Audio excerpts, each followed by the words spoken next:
आज के इस वीडियो को देखने के बाद आप सभी को हर साल लाखों रुपए कमाने का मौका मिल सकता है और वो भी लगभग ना के बराबर रिस्क में।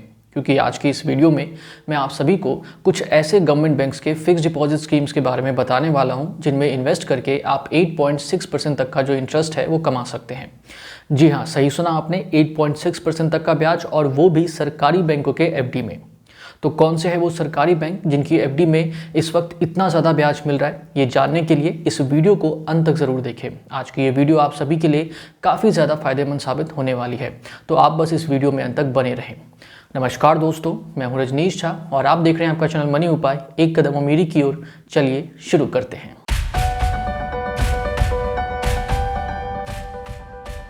सबसे पहले इस नए साल 2023 की आप सभी को ढेर सारी शुभकामनाएं। ये साल आप सभी के लिए बहुत शुभ रहे, आप स्वस्थ रहें, तरक्की करें और पहले से और भी ज़्यादा बेहतर बने। मैं भी पूरी कोशिश करूँगा पहले से ज़्यादा बेहतर बनने की और आप सभी के लिए ज़्यादा से ज़्यादा वीडियोस अपलोड करने की।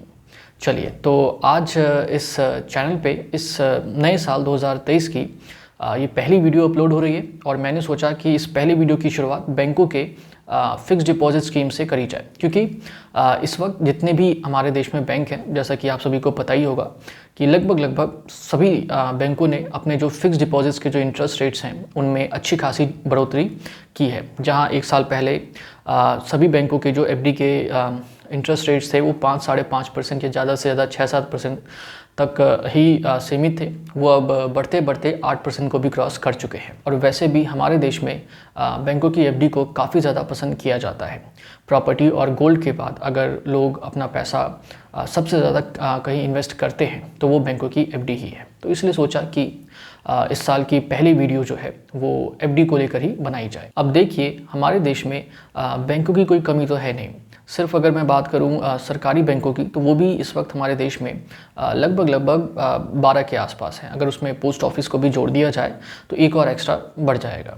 और फिर जो प्राइवेट बैंक है उनकी भी संख्या अच्छी खासी है। तो इसीलिए मैंने सोचा कि सभी बैंकों का आपस में कंपैरिजन करना ठीक नहीं होगा, क्योंकि बहुत सारे बैंक हो जाएंगे।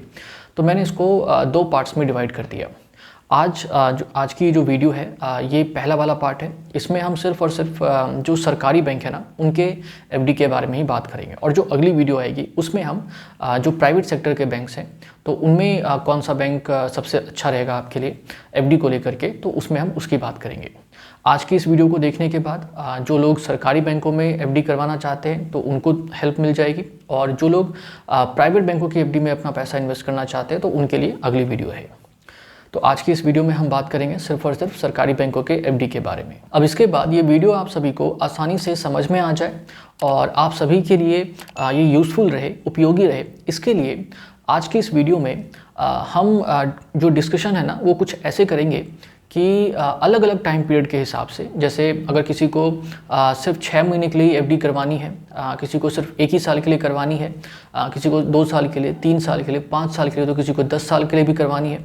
तो ये अलग अलग टाइम पीरियड के हिसाब से आपके लिए कौन से सरकारी बैंक का जो फिक्स डिपॉजिट है वो सबसे ज़्यादा फ़ायदेमंद रहेगा, तो इस तरीके से ना हम आज की इस वीडियो में डिस्कशन करेंगे। ठीक है, मुझे लगा कि हर आदमी को ना, मतलब अगर जैसे हम बता देते कि 2 साल के लिए आप करवाएंगे तो सबसे ज़्यादा ब्याज आपको मिलेगा, तो मुझे लगा कि हर आदमी को एक ही टाइम पीरियड के लिए तो पैसा रखना नहीं होता। हो सकता है किसी को बहुत ही कम टाइम के लिए रखना हो, तो किसी को बहुत लंबे टाइम के लिए रखना हो, तो सबकी अपनी अपनी ज़रूरतें होती हैं। इसीलिए मुझे लगा कि अलग अलग टाइम पीरियड के हिसाब से आपके लिए कौन सा सरकारी बैंक जो है वो सबसे ज़्यादा फ़ायदेमंद रहेगा एफडी के मामले में, तो इस हिसाब से वीडियो को थोड़ा बनाया जाए।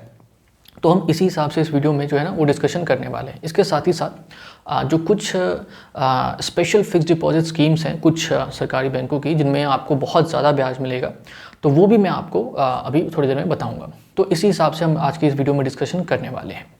अच्छा, अभी सभी के इंटरेस्ट रेट्स जानने से पहले एक 2-3 डाउट्स हैं छोटे छोटे जो मुझे लगता है कि आप सभी के मन में ज़रूर आ रहे होंगे, उसको थोड़ा सा क्लियर कर लेते हैं एंड देन उसके बाद हम एक एक करके जितने भी इंटरेस्ट रेट्स हैं उनको डिस्कस करेंगे। तो जो सबसे पहला डाउट कई सारे लोगों के मन में आ रहा है इस वक्त वो ये है कि क्या हमें एफडी में इसी टाइम निवेश कर देना चाहिए या हमें थोड़ा सा वेट कर लेना चाहिए, क्योंकि मार्केट में इस तरह की खबरें चल रही हैं कि आने वाले 2 से 3 महीनों में जो एफडी के इंटरेस्ट रेट्स हैं उनमें थोड़ी और बढ़ोतरी देखने को मिल सकती है। तो क्या हमें वेट करना चाहिए या अभी हम इन्वेस्ट कर दें? तो देखिए, मार्केट में जो खबरें चल रही हैं कि आने वाले 2-3 महीनों में थोड़ा और अभी इंटरेस्ट रेट में हमें इंक्रीमेंट देखने को मिले, तो ये खबर सही है। इसमें मुझे भी लगता है कि अभी थोड़ा और ये बढ़ सकता है और 0.5% तक आपको ये बढ़ोतरी देखने को मिल सकती है। उससे ज़्यादा भी हो सकता है, कम भी हो सकता है, अभी तो सब स्पेकुलेशन ही है, तो कुछ भी पुख्ते तौर पे नहीं कहा सकता। लेकिन हाँ, ज़्यादा चांसेस हैं कि अभी इंटरेस्ट रेट जो है वो थोड़ा सा और बढ़ जाए। तो मेरा यहाँ पर यही कहना है कि आप ना इन्वेस्ट अभी कर दो, क्योंकि देखो अभी भी इंटरेस्ट रेट जो है वो बहुत ज़्यादा ख़राब नहीं है। पिछले कई सालों के बाद इतने अच्छे इंटरेस्ट रेट देखने को मिले हैं, और ख़ासतौर से अगर आप एक सीनियर सिटीजन हैं तो चांदी ही चांदी है। तो कहने का ये मतलब है कि अभी भी अच्छा इंटरेस्ट रेट है, आप अभी भी कर दीजिए। बस कुछ ऐसे करिए कि जैसे आपको 10 लाख रुपए इन्वेस्ट करने हैं, ठीक है, तो 10 लाख में से ना 6 से 7 लाख रुपए आप अभी कर दो, और बाकी के जो 3-4 लाख बच गए ना, उसके लिए थोड़ा सा वेट कर लो। मार्च के एंड तक जाते जाते पिक्चर क्लियर हो जाएगी कि आने वाले टाइम में ये इंटरेस्ट रेट और बढ़ेंगे या इतने पर ही अब रुक जाएगा। तो मार्च में अगर बढ़ जाते हैं तो बाकी के जो 3-4 लाख आपने रखे हुए हैं बचा के, वो उस टाइम पे कर देना। नहीं बढ़ते तो कोई दिक्कत ही नहीं है, फिर जो इंटरेस्ट रेट अभी मिल रहा है उसी के हिसाब से अपना कर देना। तो कहने का मतलब ये है कि अभी भी ख़राब नहीं है, अभी भी आप कर सकते हैं। अब इसके बाद जो दूसरा डाउट आप में से कई सारे लोगों के मन में आ रहा होगा, वो ये कि इस एफडी में जो ब्याज मिलता है तो उसमें टैक्स का क्या हिसाब किताब रहता है। तो देखिए, इस एफडी में जो आप निवेश करते हैं ना, तो उस पर जो ब्याज मिलता है आपको कम्प्लीटली टैक्सेबल होता है, ठीक है, वो टैक्सेबल इनकम है। लेकिन हमेशा की तरह मैं यही कहूँगा कि आपको टैक्स पे करना है कि नहीं करना है, वो इस बात पे निर्भर करेगा कि आपकी एनुअल इनकम कितनी है। बाकी आपकी जानकारी के लिए बता दूं कि अगर आपकी मतलब आपको जो ब्याज मिलता है ना इस एफडी पे, तो अगर वो 40,000 रुपये को क्रॉस कर जाता है एनुअली टोटल ब्याज जो है, और अगर आप एक सीनियर सिटीजन है तो लिमिट 50,000 रुपये की है, तो अगर ये क्रॉस कर जाएगा तो फिर आपका मतलब उस इंटरेस्ट पे ना टीडीएस कटेगा, और ये टीडीएस 10% का है, ठीक है। अगर आप इस टीडीएस से बचना चाहते हैं तो 2 तरीके हैं। मतलब एक तरीका उनके लिए है जिनकी इनकम टैक्सेबल नहीं है, मतलब एग्जम्पशन लिमिट से क्रॉस अगर नहीं है आपकी इनकम, तो आप फॉर्म नंबर 15G या 15H जमा करके टीडीएस से बच सकते हैं। और जिनकी इनकम टैक्सेबल है भी, तो उनको क्या करना है कि अगर वो इससे बचना चाहते हैं इस टीडीएस से, ठीक है, तो उनके लिए क्या है कि आप जो एफडी है ना वो अलग अलग बैंकों में करवा दीजिए, या अगर एक ही बैंक में करवाना है तो अलग अलग नामों से करवा दीजिए। जैसे एक एफडी आपने अपने नाम पे करवा दी, एक आपने अपनी वाइफ के नाम पे, या अगर हस्बैंड है तो हस्बैंड के नाम पे करवा दिया, एक अपने बच्चों के नाम पे करवा दिया कभी, और अगर माता पिता तो एक उनके नाम पे करवा दिया। तो इस तरीके से आप टीडीएस से बच सकते हैं, ठीक है। तो इससे क्या हो जाएगा, मान लो आपको 20 लाख रुपए करवाने हैं तो आपने 5-5 लाख करके अलग अलग नाम से करवा दिया, तो इससे क्या फ़ायदा मिलेगा कि किसी का भी जो इंटरेस्ट रेट है वो 40 को क्रॉस करेगा ही नहीं, तो आप जो है टीडीएस से बच जाएंगे। लेकिन टीडीएस से बचने का ये मतलब नहीं है कि आपकी इनकम ही टैक्सेबल नहीं होगी। अब इसके बाद जो तीसरा और आखिरी डाउट कुछ लोगों के मन में आता है वो ये कि क्या बैंकों की एफडीज सेफ होती हैं। वैसे तो हमने यही सुना हुआ है कि बैंकों की एफडी सेफ होती है, बट फिर भी कई सारे लोगों के मन में ये जो डाउट है नहीं हमेशा रहता है कि कहीं बैंक बंद हो गए तो फिर हमारे पैसों का क्या होगा। तो देखिए, आपकी जानकारी के लिए बता दूं कि वैसे जो एफडीज होती है ना ये सेफ ही होती हैं, लेकिन 100% सेफ नहीं होती, ठीक है। थोड़ा बहुत रिस्क रहता ही है, और कई सारे लोगों को ये गलतफहमी भी होती है कि एसबीआई या पीएनबी या इस तरह के जितने भी सरकारी बैंक हैं तो इसमें अगर हम एफडी करवाते हैं तो हमारा पैसा सेफ है। देखिए, ऐसा कुछ भी सेफ नहीं है। अगर कल को ये बैंक भी बंद हो सकते हैं, चांसेस इनके भी हैं, और बंद होंगे तो फिर आपका पैसा भी जा सकता है। तो थोड़ा बहुत रिस्क तो है, लेकिन आपको बताऊं यहाँ पे कि हमारे देश का जो बैंकिंग स्ट्रक्चर है ना वो बहुत ज़्यादा मजबूत है, बहुत ज़्यादा अच्छा है। आज तक कभी ऐसा देखने को मिला ही नहीं है कि कोई जो बैंक है वो बंद हो गया हो, ठीक है, मतलब लोगों के पैसे वैसे उसमें डूब गए हो, चाहे वो सरकारी हो प्राइवेट हो, उससे कोई फ़र्क नहीं पड़ता। येस बैंक का भी कुछ साल पहले काफ़ी प्रॉब्लम हुई थी, अभी भी प्रॉब्लम थोड़ी बहुत चली रही है, लेकिन उसको भी संभाल लिया गया, क्योंकि हमारे जो बैंकिंग सेक्टर के जो रूल्स एंड रेगुलेशंस हैं, जो लॉज हैं, वो काफ़ी ज़्यादा स्ट्रिक्ट हैं, और आरबीआई बहुत अच्छे से मॉनिटर करता है इनको, तो कोई ऐसी खास प्रॉब्लम होती नहीं है। तो आप निश्चिंत होकर के किसी भी बैंक की एफडी में अपना पैसा जो है वो इन्वेस्ट कर सकते हैं। हाँ, थोड़ा बहुत कोऑपरेटिव बैंकों में रिस्क होता है, बिकॉज वहाँ पे अभी भी रूल्स एंड रेगुलेशंस की काफ़ी कमी है, इसी चक्कर में वहाँ पर होता है। लेकिन जो नॉर्मल प्राइवेट बैंक्स हो गए या जो सरकारी बैंक हो गए ना, तो इनमें ऐसी कोई दिक्कत नहीं होती है। तो आपका जो पैसा है वो सेफ ही है।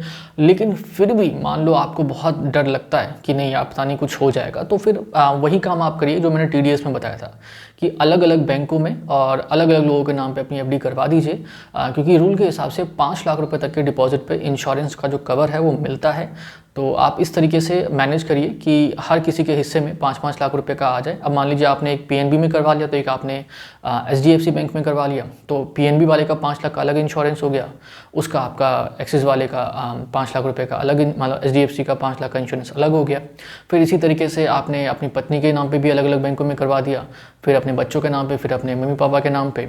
तो इस तरीके से आप चीज़ों को मैनेज कर सकते हैं, ठीक है। हालांकि मेरे हिसाब से कोई इतनी ज़रूरत नहीं है, बट अगर फिर भी आपको डर लगता हो तो आप इस तरीके से भी मैनेज कर सकते हैं। तो ये 2-3 छोटे छोटे डाउट थे, मुझे लगता है थोड़ा सा लंबा हो गया होगा, लेकिन मुझे लगा कि थोड़ा क्लियर कर दूं, क्योंकि कई सारे लोगों के मन में ये थोड़ी बहुत हिचकिचाहट जो है इन 2-3 डाउट्स को लेकर हमेशा रहती है, तो मुझे लगा कि इसे क्लियर कर देना चाहिए। चलिए, तो ये सारी बातें अब हो गई ख़त्म।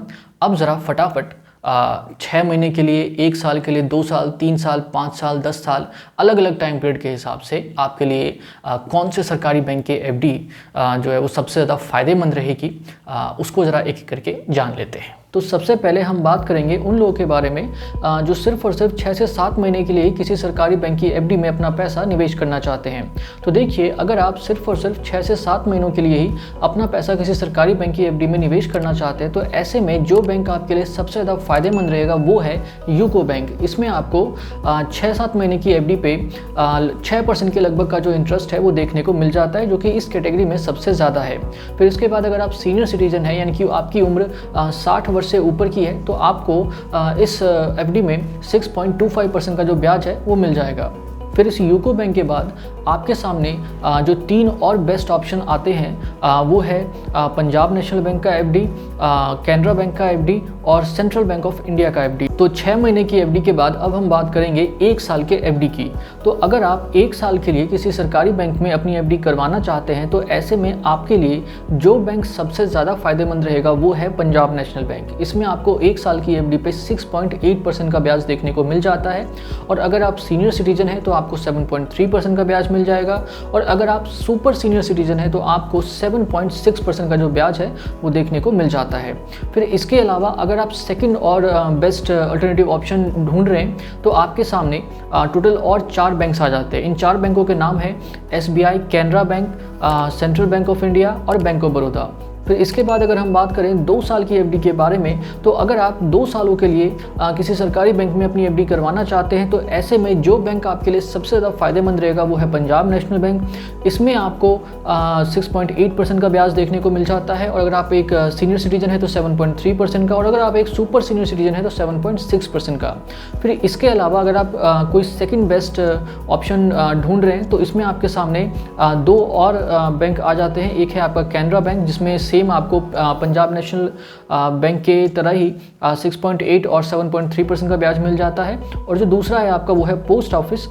इसमें भी आपको 6.8% का जो ब्याज है वो देखने को मिल जाता है। फिर इसके बाद अगर हम बात करें 3 साल की एफडी के बारे में, तो 3 साल की एफडी के लिए जो बैंक आपके लिए सबसे ज़्यादा फायदेमंद रहेगा वो है यूनियन बैंक ऑफ इंडिया। इसमें आपको 7.3% का ब्याज देखने को मिल जाता है, जो कि इस कैटेगरी में सबसे ज़्यादा है।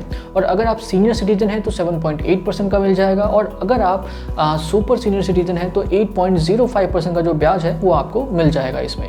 फिर इसके बाद अगर आप सेकंड बेस्ट ऑप्शन ढूंढ रहे हैं, तो वो है आपका पोस्ट ऑफिस। उसमें आपको 6.9% का ब्याज मिल जाता है, और इसके अलावा पीएनबी और कैनरा बैंक भी इस मामले में ठीक है। इसमें आपको 6.8% का ब्याज मिल जाता है, और अगर आप सीनियर सिटीजन है तो 7.3% का, और अगर आप सुपर सीनियर सिटीजन है तो 7.6% का जो ब्याज है पीएनबी में वो आपको देखने को मिल जाएगा।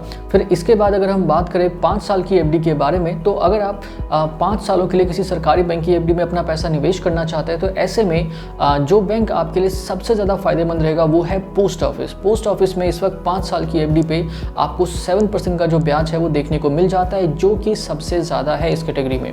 फिर इसके बाद अगर आप एक सीनियर सिटीजन हैं तो आप फिक्स डिपॉजिट के बदले इसमें सीनियर सिटीजन सेविंग स्कीम जो है ना, उसमें अपना पैसा इन्वेस्ट कर दे, वो भी एफडी की तरह ही है। तो उसमें आपको अभी 8% का ब्याज मिल जाएगा पोस्ट ऑफिस में। फिर इसके बाद में अगर हम बात करें सेकंड बेस्ट ऑप्शन के बारे में, तो सेकंड बेस्ट ऑप्शन जो है वो है यूनियन बैंक ऑफ इंडिया का। फिर इसके बाद अगर आप 5 साल से भी ज़्यादा के लिए कोई एफडी करवाना चाहते हैं, तो इस सिचुएशन में जो बैंक बैंक आपके लिए सबसे ज़्यादा फायदेमंद रहेगा वो है यूनियन बैंक ऑफ इंडिया।